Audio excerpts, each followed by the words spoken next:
Welcome to the Great Detectives of Old Time Radio. From Boise, Idaho, this is your host, Adam Graham. If you have a comment, email it to me, box13@greatdetectives.net. Give us a call. The number is 208-991-4783. And become one of our friends on Facebook, facebook.com/Radio Detectives. Well, today's episode is brought to you by the financial support of our listeners. Thank you so much for all of your support. And it's time now for another episode of Crime on the Waterfront. This is really rare to find two auditions for the same show, and I think that speaks to how much promise Mike Wallace showed in this particular role. So let's go ahead and we will take a listen to the episode, this one titled Heiress Cruise, and it was recorded on March the 1st of 1949. Waterfront. Kegel calling. The National Broadcasting Company presents Lou Kagle, ace New York detective, fighter of Crime on the Waterfront.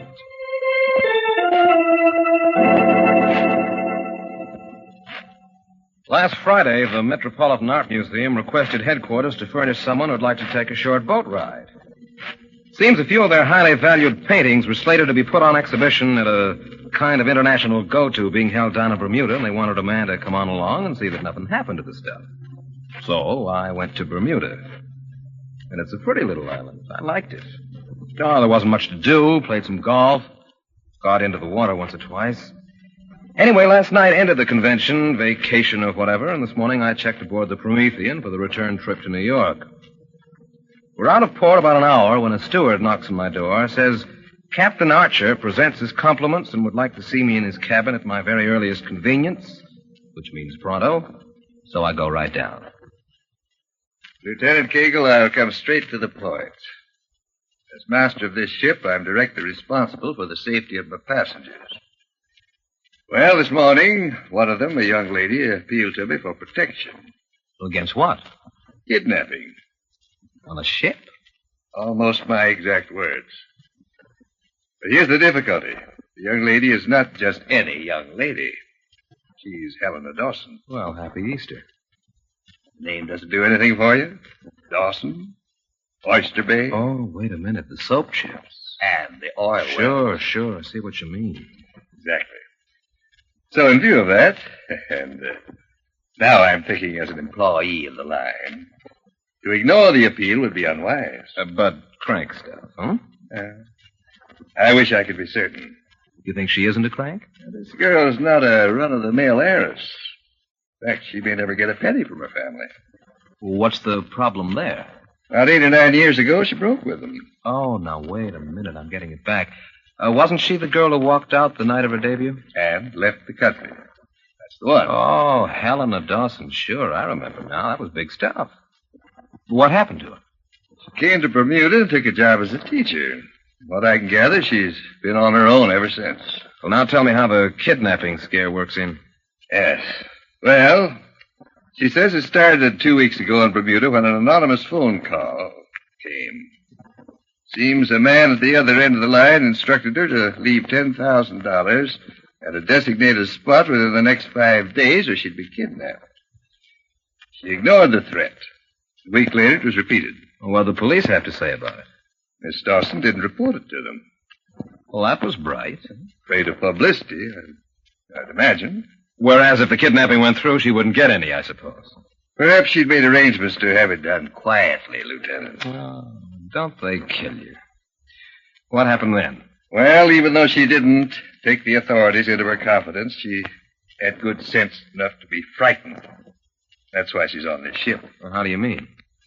Miss Dawson felt that if she left Bermuda for a while, whoever was behind the kidnap threats would think she'd done so On the advice of the police and be scared off. Yeah, but wait a minute. If the Dawson girl is at such pains to keep her problem quiet, why does she suddenly dump it in your lap? I'm coming to that.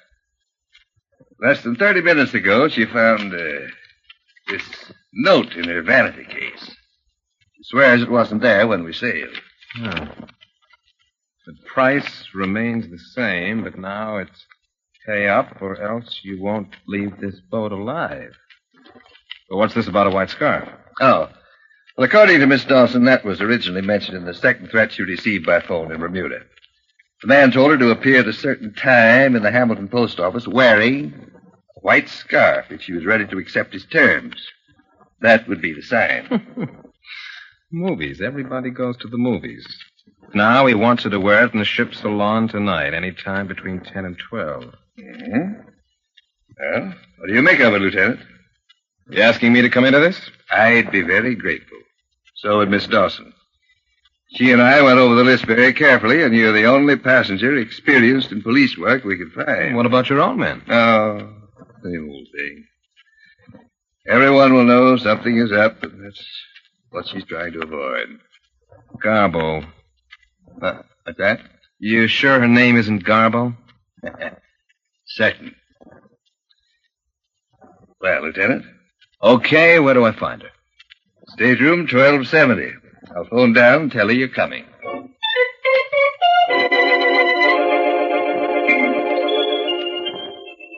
Either I hadn't been listening, or else Captain Archer had purposely avoided describing Miss Dawson, because for some reason or other, it gets stuck in my head that she's mostly on the plain side. After all, who but a crow would pick the night of her coming out party to leave town? I keep on like this all the way down to her stateroom, and by the time she opens the door, I'm prepared for anything from Tugboat Annie to the Medusa. Good morning. Is this 1270 stateroom? You're Lieutenant Kegel? Yes. Is Miss Dawson expecting me? I'm Miss Dawson. Won't you come in? Well, thanks. I'm Lieutenant Kegel. Captain Archer phoned to say that you'd take the case. I don't know what the usual fee for a thing like this. No. That's a private detective. This comes out of your taxes. I'm on the New York force. Oh, but surely no one expects you. I'm not on vacation. Forget it. Let's talk about the note you received. Look, are you sure it couldn't have been put in your vanity case before you came aboard? Absolutely. You see, as soon as my luggage was brought here to the stateroom, I opened the case for a new lipstick. If the note were there, I couldn't have missed it. Is that the case, the small alligator job? Yes. Well, then what? I closed the vanity, although I didn't lock it, and left the stateroom. I wanted to watch us cast off. But up on deck, it was so crowded, I decided instead to go to the dining room and have some coffee. That was equally crowded, so I came back here and began unpacking. It was then that I found the note. You were gone about 15 minutes. No less. 10. Mm-hmm. You know anyone on board? Yeah, 3 people. Or rather 2. Dr. Reid and his nurse, Miss Barber. Their patient, Mrs. Pritchett, is barely an acquaintance. Is Reid's stateroom far from here? Just on the companionway. But before you say anything, Dr. Reid's out of the question. If during my 8 years in Bermuda I made one friend, it would be he. Mm-hmm. The man was my doctor, father, counselor, just everything. Mm-hmm. Dr. Reid knows you're on the ship. Oh, it was arranged that way. You see, about a month ago, Mrs. Pritchett, the patient I mentioned, lost her husband. The poor woman's been an invalid herself for years, confined to a wheelchair most of the time, eyesight failing. Well, she's over 80. Mm-hmm. So Dr. Reid suggested that since she had no living relatives in Bermuda to look after her, she needs almost constant attention. It would be advisable to return to America and take up residence with her daughter's family. Mm-hmm, I see. Mrs. Pritchett agreed to do it, but only if Dr. Reid would see her safely there. You tell Reid about the phone calls you got? Oh, no. When I found he was taking this ship, I simply pretended the idea of a visit to New York sounded interesting, and would he consider it an imposition if I tagged along? Okay. You've got no idea who might be behind this extortion thing? None. Well, what do you want to do about it? Oh, on protection, of course. Someone has threatened to kill me unless Sure. Protection's all right, and you'll get that, but that's not the whole story. You got to take a stand. You want to play along and smoke this bird out? Ignore him? Pay him off? Which is it? I certainly don't intend to pay him a cent. As for smoking him out, I hardly think he's worth the effort. Do you? Okay, you decide what to do. Well, simply this. We arrive in New York within 48 hours, and if during that time you'll protect me, with as little ceremony as possible, from whomever wrote that note, be he public enemy or pickpocket, I won't ask for anything else. You mean just hang around in the background like a bouncer? Or in the foreground, like a traveling companion. I'm an easy person to get along with. Well, when does it start? Right now, I guess. Maybe the dining room's not so crowded now. Helena. If it isn't, would you join me for a cup of coffee? Lou? Lou? Delighted. I'd be delighted.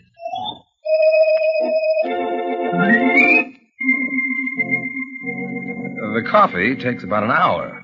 A very pleasant hour, by the way, and then Helena marches me into the lounge where we spend the morning playing Russian Bank. During lunch, I ask if she'd mind my looking up Dr. Reid.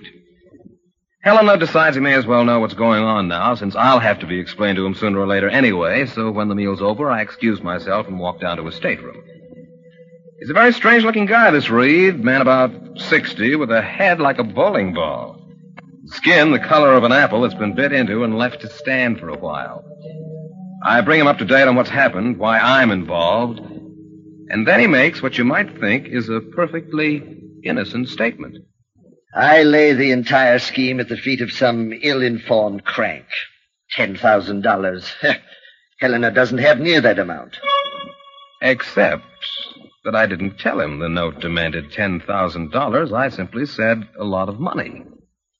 Of course, you might have figured if folks could raise it without much effort. I shouldn't wonder.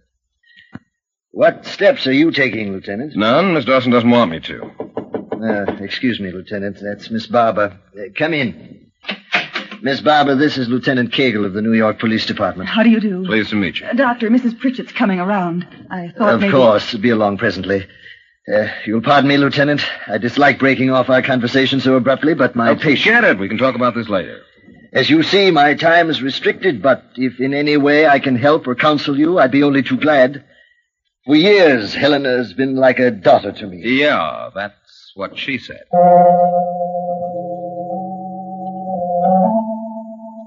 Reid certainly put his foot in that one. I just hope the look on my face didn't give it back to him. $10,000, huh? He's probably been thinking $10,000 so much he can't even keep it out of his conversation.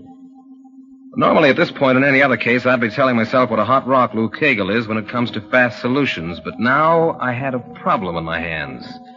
How was I going to tell Helena? After all, it's kind of a blow to find out the person who's supposed to be your closest friend is trying to shake you down for $10,000. So, for the rest of the afternoon, every time the subject comes up, I move her along to a new one. After dinner, we kill most of the evening sitting around the ship's salon, and by 11 p.m., when they close... I've decided I can't put it off any longer. Helena says she'd like a cigarette before turning in, so we step outside and we stroll up the promenade deck. Cool? Just right. I'll bet it's snowing in New York. Lou, look. What? A falling star. Yeah? Oh. That's pretty, huh? Did you make a wish? Uh-huh. Helena, how long have you known Dr. Reid?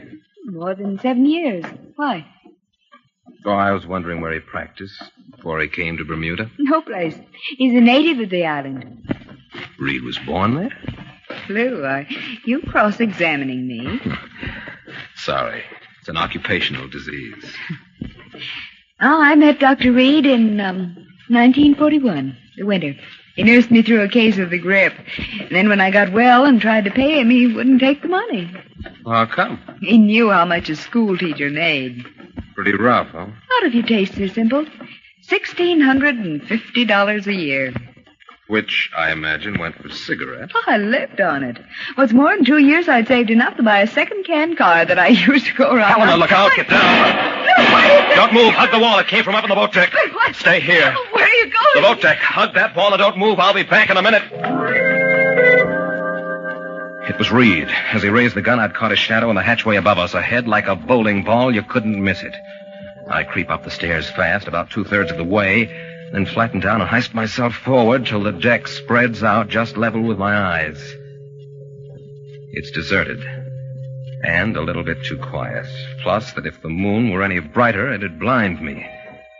I'm almost convinced there isn't a way in the world to get on that deck without being seen when I notice something. Stretched along the rail on my right are half a dozen lifeboats. And whenever the ship lists or rises out of a trough, the prow of the lifeboat nearest me throws up a shadow over the mouth of my hatchway. It lasts maybe 4 seconds, which is time enough to crawl to the rail and get down out of sight behind one of those boats if I'm quick. I haven't more than made up my mind to try it when the ship trembles again, dips to one side, hangs there a second, starts back, and now the lifeboat begins to spill its shadow across the hatchway. I hold off until I'm sure the shadow's almost as long as it's going to get, and then, with all the force I can, I throw myself toward the lifeboat. It's a typical jerk trick. I'm trying to rush up a 30-degree slope with everything else on board pulling the other way. Nijinsky at the top of his leap. If I were trying to get shot, I couldn't do a better job. But I finally do stop teetering back and forth and stumble behind the lifeboat, and by then it's pretty clear that Dr. Reid has either gone to bed or put away his gun for the evening. A minute or so goes by while I catch my breath, and then suddenly I hear the sound of voices floating up from the deck below me. And one of them's Helena's. But it's not till I crawl over to the hatchway that I find out who the other belongs I had to. to do the thing at this time. Furthermore, if I didn't come close, it wouldn't have looked authentic. Kegel's no fool. You idiot. They were inches from hitting us when you're trying Don't to do excite yourself. It's over. You're unharmed. I'm surprised to be alive. Forget that precious neck of yours and keep your mind on the job. Will you do that for once? I'll be going now. Wouldn't do for him to find me here. No, it wouldn't. Call me in the morning.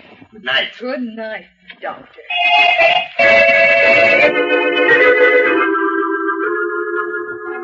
It seems like 10 years before I get to my feet and walk down the deck from that hatchway. I don't know. Everyone's in on this but me. But in on what? That question comes back again because Helena and Reid obviously have some brand new racket going, but like every other question of the jackpot variety, I can't answer it. Nor can I see how they expect to make any money by such mucky shines. Unless, of course, Helena's helping the doc shake a few thousand out of her old man by means of a phony extortion plot. Which reminds me that Helena's still waiting at the foot of the hatchway, or at least I think she is. But when I get down there, nobody's around. Back in my stateroom, I find a note slipped under the door in which she explains how terrifying it all was and that she couldn't bear another minute alone out in the dark and please call her first thing in the morning. Looks like first thing in the morning is everybody's favorite time for contacting Kegel because about 7:15 along comes a steward with some more of Captain Archer's compliments and an invitation to eat breakfast with him in his cabin. Good morning, Lieutenant. Good morning, Captain. I get you up? Uh-huh. I like your eggs. Fried, dropped, or... No. Coffee. Just some coffee, please. Well... Mr. Dawson found any more threatening letters in her baggage? Well, not that I know of. No cream, thanks. All right. Here you are. We, did get some action last night. Gentleman who'd been hiding up on the boat deck fired 2 shots at us. Fired to Kagle. It's okay. It didn't hurt anybody. It didn't intend to. What? Man, in heaven's name.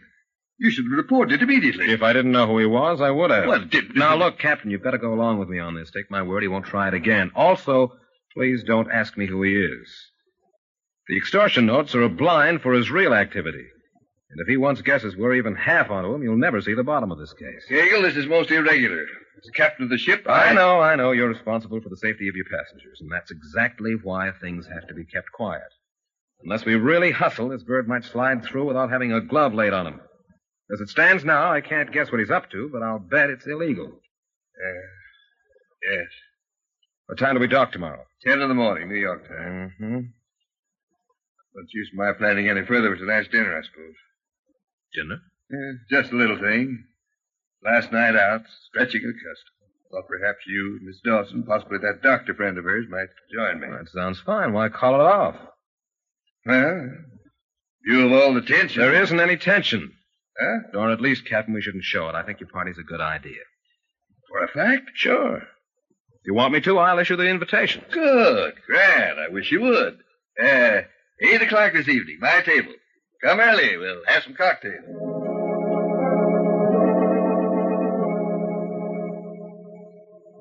After leaving Captain Archer's cabin, I start down to the dining room when suddenly I remember that part in Helena's note about calling her first thing in the morning.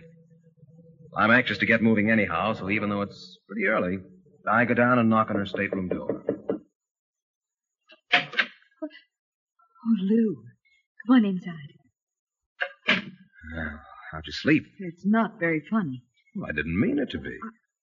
I'm sorry. It's just that all night I kept seeing Don't her. apologize. You've got good reason to be jumpy. Who was it? Did you see anyone find anything out? Whoever shot at us was off the deck before I got up there. Well, what am I going to do? I'm afraid to leave the room. I'm afraid to stay in it. Come on now. Get a hold of yourself. It's broad daylight. No, it won't be broad daylight forever, Lou. Have you had your breakfast yet? What? Breakfast.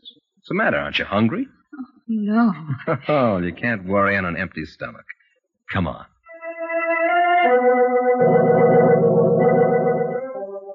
It was a good act, all around. By the time we finish our grapefruit juice, Helena's appetite and confidence are on the upswing. And 20 minutes later, when we get up from the table, nothing will do but a stroll on deck. Well, more like it, huh? A lot more. You know, that's the first pancake I've had in years. You mean the first half dozen? Say, isn't that Dr. Reid way down there? Where? Near the lady in the wheelchair. No, out from the rail. Oh. Why, yes, it is. She the Mrs. Pritchard who's so sick? Uh-huh. It's odd Miss Barbara, the nurse, doesn't seem to be around. Somebody's sitting on the other side of the wheelchair. Oh, that's she. I couldn't see her at first. Oh, Lou, before we get up to them, don't say anything about last night, will you? Okay. All bundled up, isn't she? Who? The old lady. You can hardly see her face. What's the matter? They afraid she'll catch a cold? That, she already has one. Good morning, Doctor. Helena, good morning. Morning, Lieutenant. Dr. Reid, Miss Barber. Good morning, sir. Morning, Miss Dawson. Would you mind awfully if we continued our conversation a few feet away from my patient? She's had a very bad night. Just now dropped off, and the slightest sound. No. Of course, we understand. Poor woman. I'm coming to regret ever having advised the trip. This'll do. We're far enough. What's wrong with her? Just now? A resurgent allergy, and she has dozens of them. I thought getting out of that stuffy cabin for a bit might help. It put her to sleep. That's something. Yes, I expect so. What about you, Helena? Nothing new. Doesn't surprise me. Crank notes. I'll wager the lieutenant's seen scads of them. A couple. By the way, we three are invited out for dinner tonight. Captain Archer. Everyone accept? I'd love it. That's two of us. How about you, Doctor? Absolutely. Excuse me, Doctor. Your patient seems... Thank you. Miss Barber, she's getting restless. Take her below, will you? Yes, Doctor. I didn't notice. And here, give her a few sniffs of this menthol inhaler before she drops off again. Certainly. Thank you. Now, here we are. Just breathe in deeply. Deeply. That's the spirit. She's quieting down. Fine. You'd best go back to the stateroom. I'll be with you directly. Can you forgive me? About this evening, tell Captain Archer I'll make every effort, but please explain the situation to him. Oh, of course we will. Thank you. Goodbye. Goodbye. Bye, Lieutenant. Doctor. Yes? You dropped something. I? Your fountain. Here. Why, so I did. Thank you, Lieutenant. Thanks very much. At last, there's something. Maybe only half of something, but anyhow enough to move ahead with. It's late afternoon before I shake Helena long enough to start the machinery for cablegram to the Chief of Police, Hamilton, Bermuda. And I'm still waiting for an answer at 7:15 when Captain Archer's farewell dinner party gets underway. Dr. Reid managed to come after all, a break I intend to take advantage of, but quick. On the third martini, he begins to lose that alert look of his, so I push back my chair, mutter a few excuses, and start out of the dining room. Crossing the mezzanine, I take a peek over my shoulder to see if the sudden exit provoked any comment from Reid or Helena. Well, apparently not. Both of them are having a big yuck over one of Captain Archer's 10-minute jokes, and he's getting ready to tell another, so it looks okay. 2 minutes later, I'm standing in front of the door to Reid's stateroom, fingering a skeleton key. There's only one thing. The adjoining room, the one occupied by Miss Barber and the old lady, is connected to his by a door that may or may not be open. If it is, I'm a gone dog, but since I've come this far...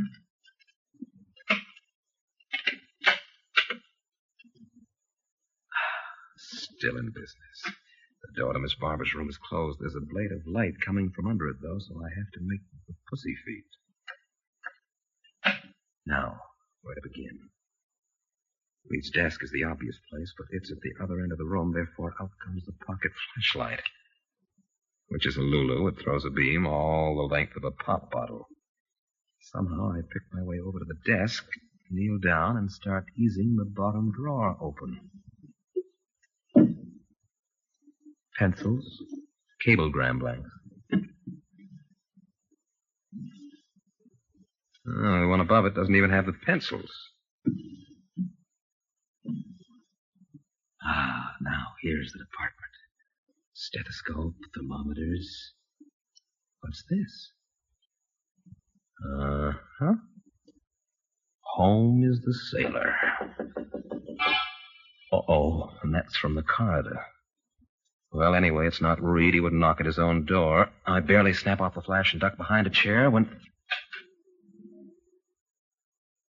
It's Helena.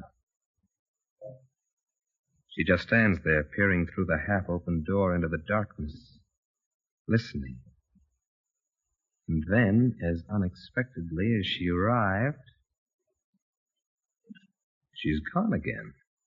But not, I may as well face it, not before convincing herself that room was not empty. And since that puts everyone onto everyone, I'm afraid by the time I patch all this stuff together, Reid will have shot up half the boat. Well, at least I found what I came after. On my way back to the dining room, a steward hands me a cablegram, the reply from Bermuda, and it reads, according to best reports, Miss Helena Dawson checked aboard the liner Promethean yesterday morning, bound for New York City, signed so-and-so, Chief of Police Hamilton. It's the Promethean I'm on, so everything still gels. When I come up to the table, Captain Archer and Dr. Reid are in the middle of a long discussion on whether many seafaring men still suffer from malnutrition.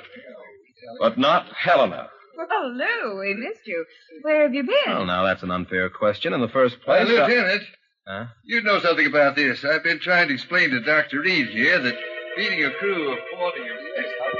And that's how it goes for the rest of the evening, back and forth. Helena working to pry me loose from anything she can. Captain Archer and Reid dragging me in to settle every argument they have. Around 10 o'clock, though, the wind begins to shift. Helena's managed to get it across to the doctor that there's something fishy about me. And the way the party breaks up would make your head swim. Surely you'll have a nightcap, Doctor. Thank you, no, Captain. I just had mine. We early risers, you know. Miss Dawson, Lieutenant? I don't No, believe so. thank you Thank very you. much. Not at all. My Very pleasure. fine dinner. Anyway, I hope you come to see me before we dock tomorrow. Yeah, we will. All right. At least drop in and say goodbye. We'll do that night, Captain. Good night. Good night, Captain. Miss Dawson? Thank you for everything, Captain. It was lovely. Reid and I see Helena to her stateroom, and then we split up. By now, it's become a button thing. They know that I know, but they don't know I know that they know. Which is involved, but I can't lay it out for you any better. Back in my own room, I start getting things ready for what I'm sure is going to happen within the next 10 minutes. First of all, my bed. After I shut off the light, I rumple it up, jam the two pillows under the covers, and start shaping them to look like somebody lying there. No matter how I do it, they still come off like two pillows, but maybe in the dark it'll hold. Then I swing open one of the portholes that faces on deck and squat down directly below it. And for once in my life, I've called a turn. The square foot of rug under me isn't even warm when I hear somebody approaching on the deck outside.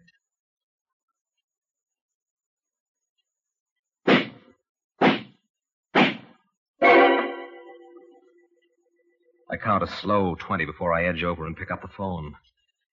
Now, maybe this sounds porky, but if a ballistics expert can't turn the 3 slugs he'll dig out of my mattress into an attempted murder charge, I'll hand in my badge.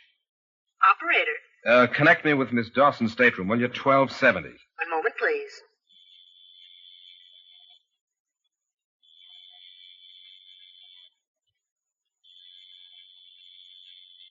I thought those footsteps sounded just a little bit too dainty to be Dr. Reid's. Sorry, the party doesn't answer, sir. That's okay. Put me through to Captain Archer's cabin, will you? One moment, please.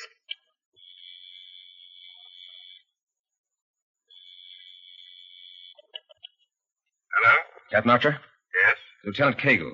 We're about to go to work. Strap on your pistol. You've got the man who shot at you last night? I've got his number anyway. How soon can you round up a couple of men and come to stateroom 1265? That's your place? No, it's his. Why, right away. Immediately. Fine. I'll be inside when you get there, so don't bother to knock. I hang up, look down at the luminous dial on my wristwatch, and follow that second hand around for a full turn. Then I step out into the corridor and start to walk. Halfway to Reid's stateroom, a wrong thing begins growing up inside of me. Anger. Anger at the pretty face I went soft on that wound up trying to dish me a shroud. But an angry cop's no good to himself, so I work to shake it off. And I'm still working when the door to stateroom 1265 appears in front of me, and behind the door I hear voices. Reid and Helena. Hello! Hello! You missed. Kegel, what's the meaning of It's a this? shame to miss like that, isn't it, Helena? When you're so close, when you planned it so well. Lieutenant, you're drunk. What do you mean barging in here? You'll tell me before I leave. You'll tell me what's behind Lou, everything. please, if there's something you Your want to face know, is why too don't you- straight. You bet there's something. 3 shots and all into the bedclothes. Some waste. What are you talking about? Here. A gun like this one. That's what I'm talking about. And if we all don't get down to some plain talk pretty soon, Lieutenant Kagle, are you completely out of your Got a head? gun with us. In the name of heaven, Archer, have your men take this man. Don't you know who these people are? No, I don't, Captain, and the same goes for you. Hey, I came down here in good faith. I won't be made a laughing stock. That's right, you won't. I've got enough in this crowd to put them away for a long time. I warn you, Captain Archer, this drunken idiot... And if you'll quiet down, I'll tell you what it is. All right, Lieutenant. Speak up, and it had better be good. If there aren't any objections... This is preposterous. Do I finish, Captain? Go on. The man who fired those 2 shots at Miss Dawson and me last night was Dr. Reid. Is that quite enough to convince you, Captain, No, that I this man... can't prove it. It's my word against his. But I did tell you this morning that I knew the man. Isn't that right? Lieutenant, And I said he meant to miss us, didn't I? So you did, but... Have you noticed how quiet it's gotten around here all of a sudden? Well, in the first place, Dr. Reid and I have been friends for 8 years. You said Why 7 don't you- years last night. You were friends in Bermuda, too. Wasn't that the story? All right, then tell me, how is it someone who's lived all that time on an island where they don't allow automobiles finds one to buy secondhand? While I'm on you, where's the gun with the silencer you tried to use on me 10 minutes ago? Gun. After all, Lieutenant... After now plenty, you- Captain, you take a look at my mattress. It's got 3 bullet holes in it. And Helena put them there. No, I can't prove it. Well, then, Lieutenant, just what can you prove? Where's your patient? Mrs. Pritchett? Captain Archer, this is the very Next last... door in the wheelchair? Lieutenant, I failed Would to you see mind bringing her in? I most certainly would. I appeal to you, Captain. Yes, we've heard all this. She's over 80, eyesight failing, weak heart. Lieutenant, if that's the case... It's why- not the case, Captain. She isn't 30. Her eyesight's fine, and if there's anything wrong with her heart, you can blame these 2. Oh, Lou, what's come over you Captain, when you tonight? ask one of your men to open that door. Kegel, who is it you expect to find in there? Look, you see this inhaler? It looks like the regulation menthol variety that people use for colds, doesn't it? Yeah? I took it from Reid's desk tonight. Here, smell it. Menthol? Why, that... Right, it's chloroform. He's been using it consistently on this woman that he calls Mrs. Pritchett for at least 38 hours. Now will you get that door open? Reynolds, open it up. Wheel her in, Miss Barber. The game's over. There you are. Look at her. Even with the gray wig and the makeup job, there's not much doubt, is there, Captain? But who is she? Wake her up. She'll tell you. Captain, if you allow a hand to be laid on that woman, you'll... Yesterday morning, a young lady who claimed to be Helena Dawson came to your captain cabin and asked for police protection, didn't she? Why, of course. And then you both scoured the passenger list to see who qualified for such a job. In other words, you helped her find out how many cops were on board. That's all she wanted. An accurate count of the opposition. Turned out there was just one, me, and what a break that was for them.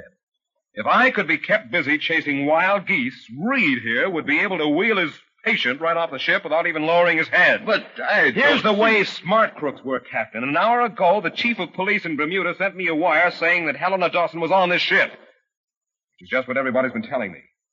If I hadn't smelled that chloroform on deck this morning, the investigation would have stopped right there. Well, the chief was right. She is on the ship, but not the way he thought.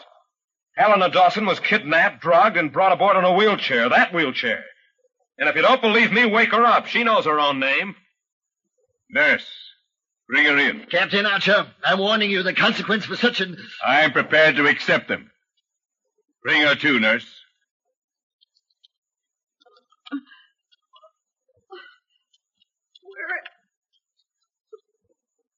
please, not anymore. Look, you're all right. It's okay now.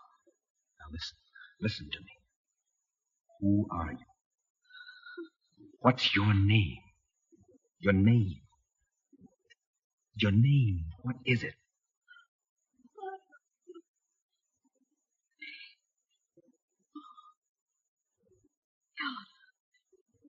Helena Dawson. Okay, Captain, there it is.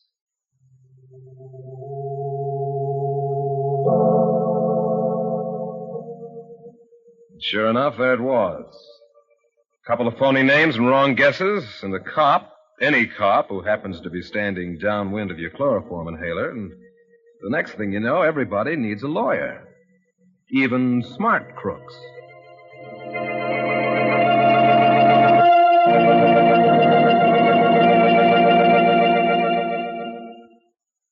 Crime on the Waterfront is written by J.T. Kelly and stars Myron Wallace as Lou Kegel.